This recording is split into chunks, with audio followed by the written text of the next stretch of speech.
Bueno, vamos entonces con la tercera parte de la clase que se va a centrar en esta otra cara del milagro español que describe el historiador Xavi Domènech. Xavi Domènech, no Domènech en catalán. Ese llamado milagro o despegue español, muy similar, por ejemplo, al milagro brasileño, se trató fundamentalmente de la rápida recuperación de la economía de España, que mantenía, como ya vimos en la segunda parte, una producción casi estancada y en algunos casos hasta por debajo de la etapa previa a la guerra civil, y esa situación de estancamiento había devenido en caída desde inicios de los años 50. El historiador José Antonio Pérez, un historiador de Bilbao, decía que a mediados de los años 50 la estructura económica española mostraba síntomas inequívocos de su agotamiento y se podía afirmar que entre 1957 y 1958 España estuvo al borde de la bancarrota y de la suspensión de pagos. La reaparición esporádica de conflictos huelguísticos a lo largo de la década de los años 50, en el 53, en el 56 y en el 58, por ejemplo, empezaba además a poner de manifiesto el malestar existente dentro del mundo laboral después de varios años de dictadura franquista. Esa sintonía entre una situación económica cercana a la bancarrota y el renacimiento de conflictos sociales, hasta allí casi totalmente acallados desde la victoria franquista en la guerra civil, llevó al gobierno de Francisco Franco a comenzar a discutir y finalmente generar un fuerte equilibrio. El propio régimen había cambiado su antiguo discurso fascista o pseudo-fascista, recuerden ese debate interno que hay en la historiografía española sobre la caracterización del régimen franquista, ese discurso, digo, fascista o pseudo-fascista de la década de 1940, por otro basado en una tecnocracia que va a asumir el discurso desarrollista. Desde ese nuevo contexto, la dictadura va a imponer el Decreto Ley 10 de 1959, denominado Decreto de Ordenación Económica, que sentó las bases del Plan de Estabilización y Desarrollo. A partir de ahí se dio un sorprendente crecimiento económico con tasas entre el 7 y el 10% durante la primera etapa de la década del 60, que va a estar basada, esas amplias tasas de crecimiento, sobre todo en la superexplotación de una clase obrera que aún no había podido superar la expropiación de su legado de tradiciones y de experiencias culturales y organizativas por parte del franquismo. O sea, esa clase obrera derrotada estaba siendo además superexplotada. Se ponía en marcha entonces un nuevo modelo económico que va a fomentar la industrialización a partir especialmente de la presión productivista sobre el gran ejército de mano de obra disponible, especialmente en las regiones más empobrecidas del Estado español, y en el mantenimiento de muy bajos salarios, en muchos casos por debajo de los niveles de subsistencia, o sea, en muchos casos salarios directamente de hambre. Ese proceso también expresó la creciente conexión y dependencia de la economía española con los centros capitalistas dominantes a nivel mundial. Al igual que en el caso brasileño o argentino, ese aparente despegue desarrollista implicaba también un incremento de la dependencia económica y de la vulnerabilidad de la economía española con respecto a las crisis mundiales del capitalismo. Un economista vasco, miren Charreta, en un informe escrito en 1979, al calor de la ya evidente crisis de este modelo para el Estado español, decía que la creciente dependencia del exterior a la que se ha ido sometiendo la economía española desde 1959 la hace más vulnerable que nunca a la crisis económica mundial, que tiene por ello graves consecuencias para la economía española. Existe consenso en la historiografía de la península ibérica acerca de la existencia de una profunda relación entre el modelo desarrollista que se impulsa desde 1959 por el franquismo, el crecimiento económico e industrial, la transformación de la clase obrera y la consolidación de una conflictividad renovada y fortalecida. El crecimiento acelerado de la economía tras el plan de estabilización coincidió con un cambio cuantitativo y cualitativo en las protestas obreras, que es lo que Domenech denomina el nacimiento de una nueva morfología de la objetividad obrera. La incorporación de la economía a la fase expansiva que por entonces reflejaba la economía mundial brindó al franquismo su etapa de mayor auge, que a la vez gestó las condiciones para su posterior caída. Fundamentalmente, ese proceso generó las condiciones para la creación, para el surgimiento de un nuevo movimiento obrero que se construiría a lo largo y ancho del Estado español y que desde inicios de la década del 60 va a comenzar a poner en cada vez mayor tensión al modelo franquista.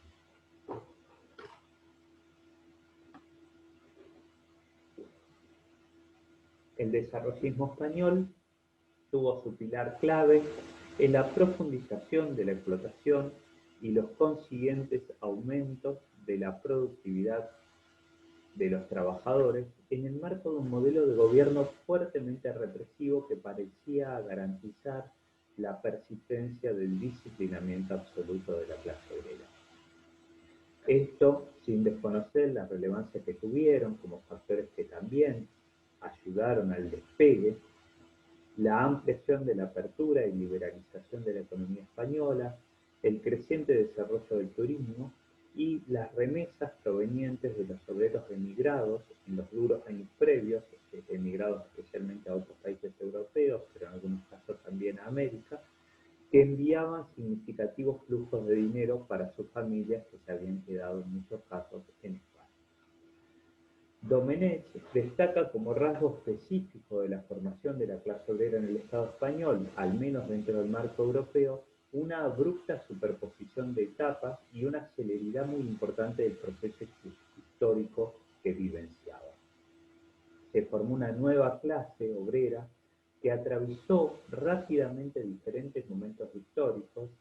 que, en cambio, en procesos de industrialización o de desarrollo capitalista clásicos duraron décadas o hasta siglos. En el caso español, ese proceso se produjo en un breve periodo, que en poco excedió una década. Esto, para mí, tiene rasgos muy similares con cosas que se dieron en Patagonia.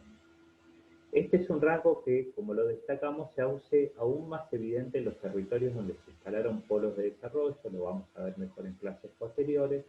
en base a industrias subsidiadas por el Estado. Es la razón por la que postulo que en esos casos los polos de desarrollo se configuran como verdaderos laboratorios sociales donde podemos estudiar en forma concentrada en el espacio y en el tiempo procesos muy complejos. Trelew es un ejemplo de estas dinámicas. Madrid también, y Rawson en parte también, si bien recibió menos inversión industrial. Otro rasgo singular, también singular en comparación con el resto de las economías europeas, es que el surgimiento de una clase obrera industrial masiva e inscrita en un modelo fordista en España fue tardío, más asimilable en el periodo a las economías latinoamericanas que a las europeas. En momentos históricos donde las economías dominantes ya empezaban a discutir la adopción de nuevos sistemas de producción, en el Estado español se avanzaba en intensificar los ritmos productivos de la fuerza de trabajo como la clave para garantizar el crecimiento ante la incapacidad para generarlo vía inversión de capital en tecnología avanzada.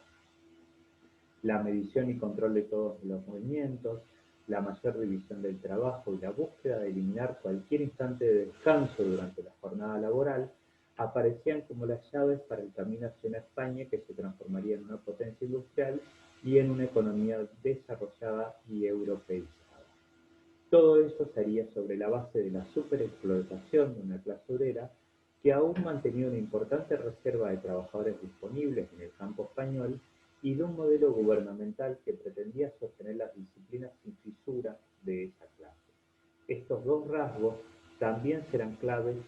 del más específico modelo de polos de desarrollo.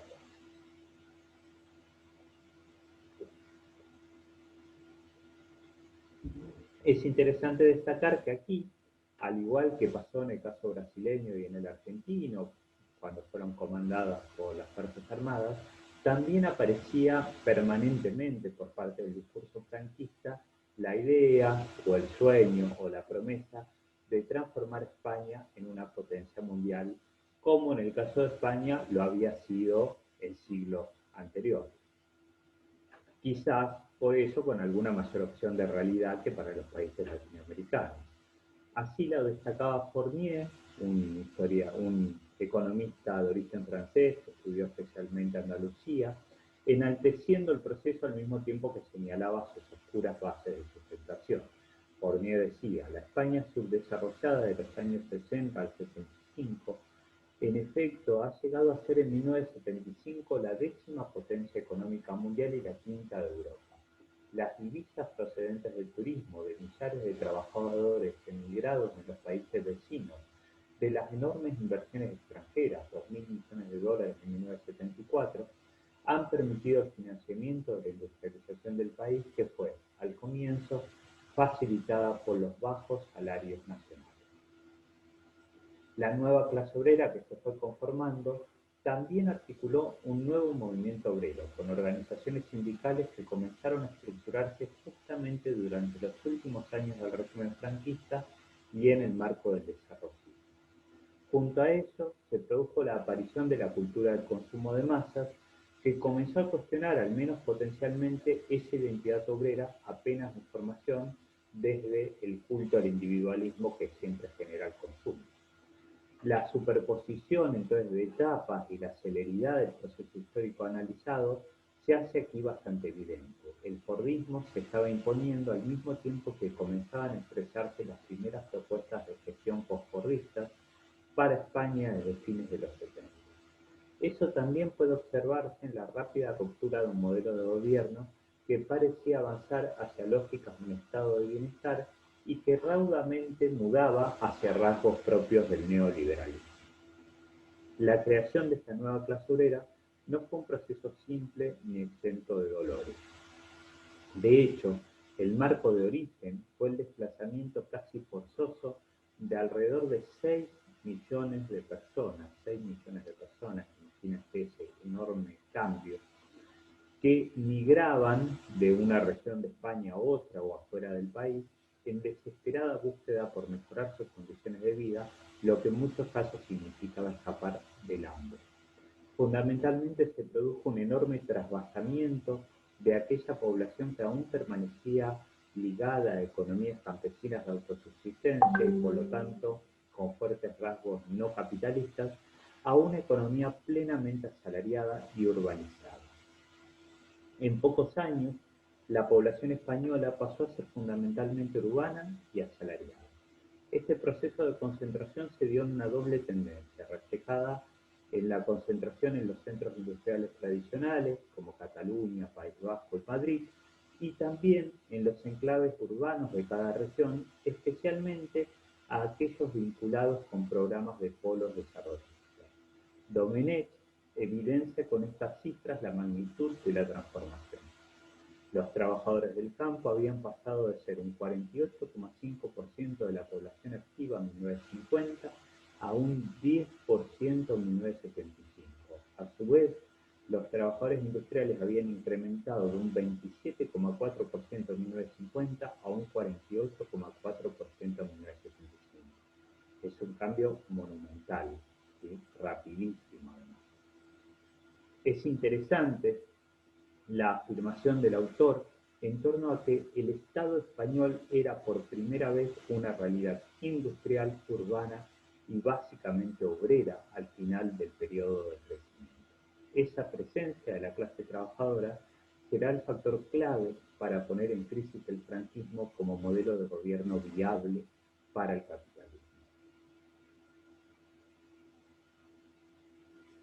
No es ilógico entonces que una clase obrera fortalecida numéricamente avance también en su organización y en su identidad colectiva. Y aún menos extraño que una vez avanzado este proceso, intente comenzar a enfrentar las terribles condiciones de vida que padecía desde la guerra civil y con ello decida también, o intente, enfrentar al régimen político que les imponía esa situación. Es que el único camino para conquistar sus reclamos iniciales, en general vinculados a lo salarial y a lo laboral, era quebrar con el control al que se los sometía y ahora, quizás por primera vez en su historia reciente, parecían tener la fuerza para hacerlo. Si la sociedad española en general estaba sometida a un control absoluto propio de un Estado totalitario y al menos en sus primeros momentos fascista, la clase obrera, dado su protagonismo durante la República y sobre todo durante la Guerra Civil, fue objeto de un especial control, decían los historiadores Moreno Sáez y Parra.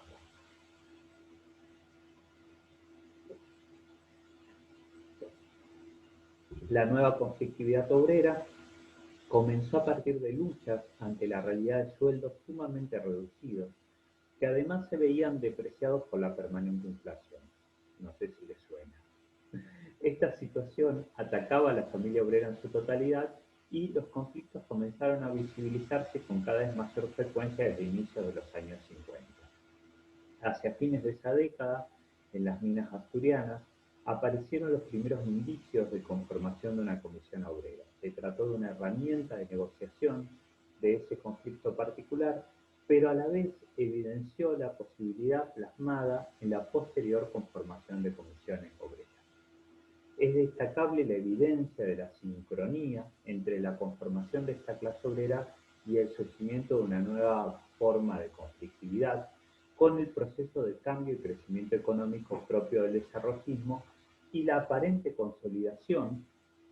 pero real inicio del fin, del régimen franquista. Dicha simultaneidad puede observarse en muchos trabajos sobre comisiones obreras o sobre el movimiento obrero español en general, con la relevante historiografía que desde los años 90 se ha producido sobre este tema. Así, por ejemplo, lo destacan dos autores que estudiaron las comisiones obreras en Jaén, Andalucía, sosteniendo que su trabajo abarcó la dinámica en la cual se produjo la transformación de la sociedad andaluza, la ruptura y un cambio del marco institucional de relaciones laborales, comprendido en el espectacular proceso político afrontado por el Estado español hasta erigirse en democrático, decían Martínez y Cruz Artay. La organización obrera en esos difíciles contextos es especialmente destacable, dada la obvia dificultad y los graves riesgos que implicaba darse a la tarea de construir espacios de resistencia en el marco de un régimen fuertemente represivo. Como destaca el historiador Lago Peñas en su tesis doctoral sobre comisiones obreras en Galicia, existen varios ejemplos de procesos de París, como la CUT en Chile de Pinochet, la COP en la Bolivia de Banzer, la CUT durante la dictadura brasileña, el sindicato Solidaridad en la Polonia comunista, las comisiones obreras justamente en la España de Franco, la comisión intersindical en el Portugal de Caetano, el nuevo movimiento sindical surgió con las huelgas de Durban de 1973 en la Sudáfrica del Apartheid, o la KCTU en el régimen autoritario de Corea del Sur. El autor destaca una relevante bibliografía al respecto, y en todos los casos se muestra que esas experiencias fueron un factor clave en la producción de cambios políticos, económicos y sociales en sus respectivas sociedades, y las dinámicas analizadas en Brasil y Argentina son bien comparables al caso español, por ejemplo. Esa capacidad para organizarse en condiciones tan complejas nos lleva a poner en discusión cierto sentido común prevaleciente en las ciencias sociales, que asume que las clases obreras heterogéneas, recientes y de diversos aportes migrantes tienden a ser débiles o escasamente organizadas. Creo que ahí se refleja un problema recurrente en alguna historiografía, que es destacar demasiado lo nuevo por sobre lo viejo, las rupturas por sobre las continuidades. Eso hace a su vez a la enorme dificultad que surge cuando intentamos reconstruir históricamente las líneas de continuidad. Es muy complejo, como bien lo destaca Gramsci, encontrar los hilos rojos de las tradiciones de las clases subalternas, especialmente cuando estas clases subalternas se acostumbraron durante décadas y como parte de sus estrategias de supervivencia a ocultar férreamente sus prácticas ante los amenazantes ojos del poder. La dificultad que expresaban los órganos de inteligencia franquista para detectar los procesos de surgimiento de organizaciones obreras en los años 60 evidenciaba esa situación. Fue entonces la actividad de la clase obrera la que generó que el régimen franquista debiese buscar nuevas formas para intentar reencauzar su dominación y construir algunos márgenes de consenso. Se fue conformando un nuevo marco de relaciones laborales,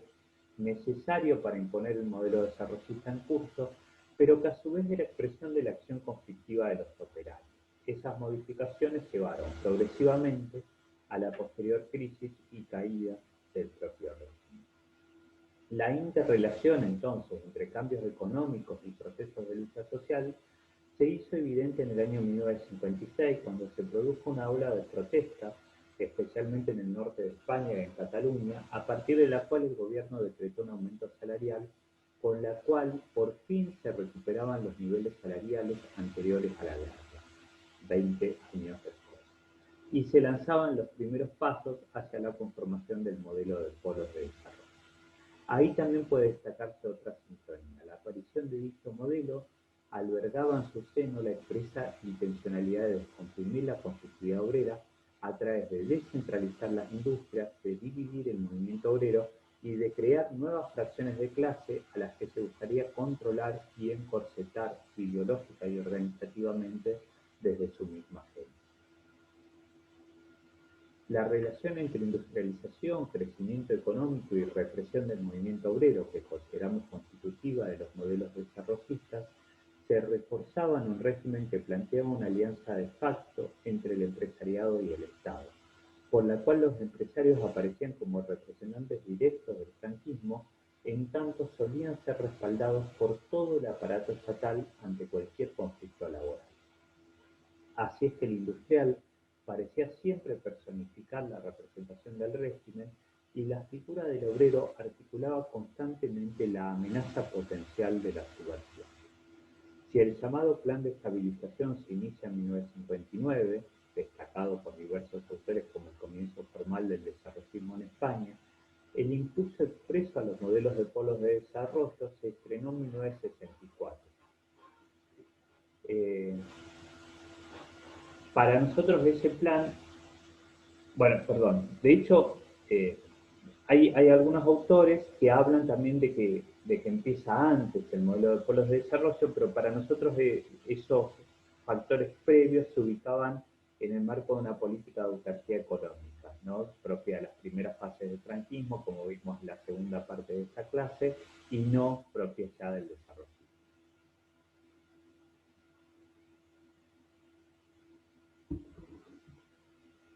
Es luego de 1960 cuando se ingresa al nuevo periodo. A partir de 1960, el tema de la planificación y el desarrollo económico de las regiones cobra verdadero interés, trascendiendo incluso la opinión pública como consecuencia del informe realizado por el Banco Mundial sobre la economía española. En 1963 se proclama la Ley 194, que aprobaba el Plan de Desarrollo Económico y Social para el periodo 1964-1967, fomentando la industrialización y creando polos de desarrollo, polos de promoción y polígonos industriales. El decreto 153 de 1964 crea ya varios polos, entre ellos el polo de Huelva, en Andalucía, el polo de La Coruña, en Galicia, de Sevilla, en Andalucía, de Valladolid, en Castilla, de Vigo, en Galicia y de Zaragoza, en Aragón. Y se otorga un rango especial de polos de promoción industrial a Huelva y Burgos, estableciendo algunos rasgos promocionales aún mayores porque las consideraban regiones especialmente deprimidas. Estos últimos polos de promoción se convertirán en polos de desarrollo en 1969.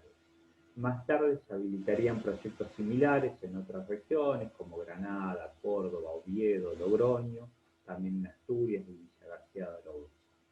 A su vez existían proyectos de promoción inducidos por los propios ayuntamientos o provincias, siendo el caso ejemplar el de Vitoria en Álava, un caso que yo he trabajado de manera específica en algunos artículos. Esas políticas de promoción industrial para las regiones que analizamos se inscriben en el marco más amplio de lo que podríamos denominar un desarrollismo genérico. Uno de los efectos de la caída de la hegemonía del liberalismo clásico tras la gran crisis mundial de 1929-1930. Como ya lo vimos, a partir de esa crisis,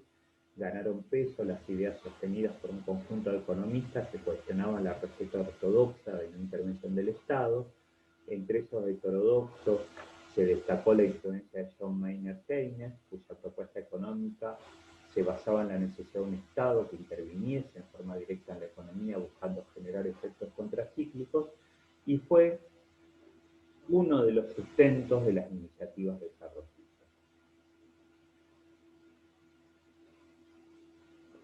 Dentro de esa mirada general, las propuestas aquí analizadas del desarrollismo sostenían la necesidad específica de propugnar desde el Estado el crecimiento de regiones que no eran rentables para la inversión capitalista si es que ésta era librada al libre juego del mercado. Desde esa nueva perspectiva intervencionista, la traducción desarrollista incluyó la igualación de la triada crecimiento, industrialización, desarrollo, sin casi poner en debate sus diferencias y complejidades, y considerando que la industrialización y el crecimiento eran sinónimos de desarrollo. El esfuerzo entonces debía concentrarse en instalar polos de desarrollo, implantando en regiones periféricas de cada país actividades dinamizadoras, las cuales supuestamente emitirían ondas concéntricas de crecimiento que generarían encadenamientos productivos y asegurarían la plena conformación de un mercado nacional integrado, rompiendo con la situación de subdesarrollo. Esto, quédense tranquilos, tranquilas, vamos a volver a verlo. Se trataba en definitiva de la idea de aplicar el efecto multiplicador keynesiano a la planificación económica, generando un ciclo de supuesto desarrollo virtuoso que se realimentaría constantemente sin necesidad de nuevos aportes. Estas políticas provocaron las quejas de las regiones ya industrializadas y de las cámaras industriales tradicionales, por lo que se consideraba una competencia desleal promovida por el Estado. En España se hacía especial referencia a la preocupación por la necesidad de fuerza de trabajo para los centros industriales clásicos, algo que parecía difícil de solucionar porque justamente se proveían de trabajadores provenientes de las regiones ahora promovidas. Si se conseguía entonces que esa población no migrase fuera de sus provincias, ello generaría escasez de mano de obra barata como la que tradicionalmente provenía, por ejemplo, de Andalucía. De hecho, el debate fundamental era por quedarse con las ganancias que generaban los nuevos proletarios que iba generando el avance en extensión del capitalismo mediante el desplazamiento de los campesinos que tenían una economía de autosubsistencia hacia el trabajo asalariado. Al igual que sucede en el caso patagónico, también ya lo veremos, la cuestión del minifundio y de cómo resolver el minifundio solía ser una de las preocupaciones claves de los informes técnicos realizados para instalar estos programas en cada región. Así lo expresa un trabajo técnico para el caso asturiano en 1970, que decía que es el minifundio el problema más difícil de resolver, viniendo a ser como un resumen de los condicionantes estructurales. La forma de resolver, entre comillas, este problema solía ser la eliminación de la pequeña propiedad, el desplazamiento del antiguo campesino hacia las ciudades como asalariado, quitándole su propiedad rural, y la concentración de la tierra en el ámbito rural. La problemática del aprovisionamiento de nuevos trabajadores se reforzaba con otra dificultad de signo parecido: la necesidad de trabajadores cualificados, aunque estos representaban una pequeña fracción del total exigido para la industrialización en Cuba.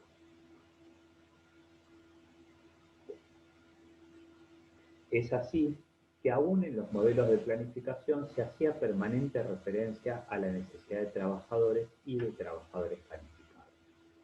En un estado como el español,